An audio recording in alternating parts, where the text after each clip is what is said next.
నాకు పని చేయడం తప్ప విజయం గురించి తెలియని నాకు విజయం ఇచ్చిన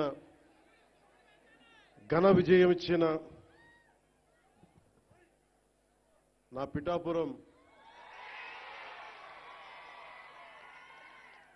అన్నదమ్ములకి, పెద్దలకి, ఆడపడుచులకి, అక్కచెల్లులకి, యువతకి, మహిళలకి పేరు పేరున నా ధన్యవాదాలు తెలుపుకుంటా ఉన్నాను.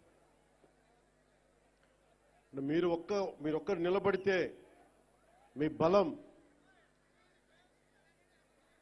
వైజాగ్లో, విశాఖపట్నంలో మీరు ఎలాంటి గెలుపునిచ్చారంటే 2,08,000 కోట్ల పెట్టుబడి రాష్ట్రానికి తెచ్చేలా చేశారు. అంత గొప్ప విజయం ఇచ్చారు.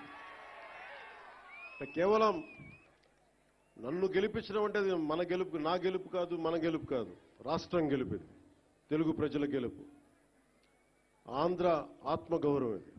అలాంటి ఘన విజయాన్ని అందించిన సంవత్సరం ఇది.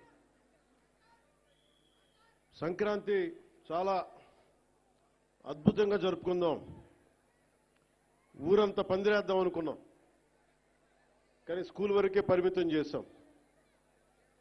నిన్న తిరుమలలో జరిగిన సంఘటన కొంచెం బాధ కలిగించింది.